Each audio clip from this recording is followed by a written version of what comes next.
Facebook Marketplace ထဲမှာဈေးရန်သက်သာတဲ့ကားတွေတွေ့ဖို့ပါသလား။3သိန်းတန်ကားကို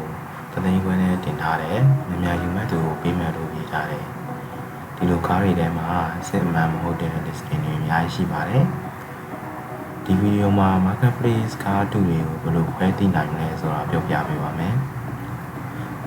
ဈေးရန်သက်သာနေတဲ့ကားရောင်းတင်ထားတဲ့ကားက market price ထက်30%ရာခိုင်နှုန်း40%ရာခိုင်နှုန်းလောက်သက်သာနေတယ်။ market price ထက်အရန်သက်သာပြီးရန်ကောင်းလို့ရင်လည်းအလိမ်ဖြစ်နိုင်ပါတယ်။လူအများစုကဈေးသက်သာရင်စိတ်လှုပ်ရှားပြီးဒီချာမစင်စားနိုင်ကြတော့ဘူး။အဲဒါကြောင့်အရန်သက်သာလို့ရင်အရင်ဆုံးတန်တရားရှိတင်ပါတယ်။နှစ်ကားကိုကိုယ်တိုင်မမြင်ရသေးပဲဒီပိုစဲလွယ်ခိုင်းခြင်းကားကိုလူများစိတ်ဝင်စားနေပါတယ် reserve လုပ်ချင်ဒီပိုစင်း9000လွယ်ပါဒီလိုပြောရင်တော့အလိမ်ဖြစ်နိုင်ရှိရမ်းများပါတယ်ကားကိုမတွေ့ရသေးပဲစာရွက်မစစ်ရသေးပဲဒီပိုစင်းလွယ်ခိုင်းတာဟာ scammer ဖြစ်နိုင်ပါတယ်တကယ်အစစ်မှန်တဲ့အားတယောက်ကကားကိုရင်လာကြည့်ခိုင်းပါလိမ့်မယ်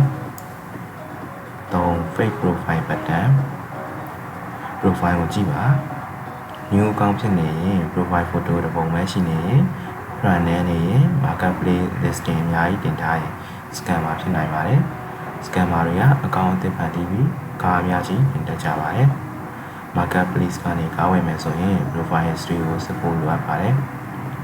လေအများဝယ်ဖို့ဖိအားပေးခြင်းဒီနေ့လွဲမှားရမယ်မဟုတ်ရင်နောက်တစ်ယောက်လာကြည့်မယ်စသဖြင့်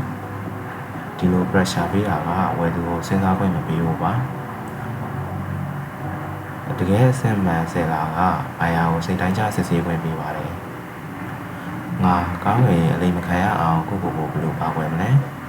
။ကားကိုလူကိုယ်တိုင်သွားကြည့်ပါ။ပုံနာပုဂ္ဂိုလ်စစ်ပါ။ချက်စစ်နံပါတ်ကိုစစ်ပါ။မတိချပဲဒီပိုစမပေးပါနဲ့။လူသွားလူလာရှိတဲ့နေရာမှာတွေ့ပါ။လူတစ်ပြင်းစားရမပြနိုင်ရင်ဒီပိုစမလွဲမိပါစေနဲ့။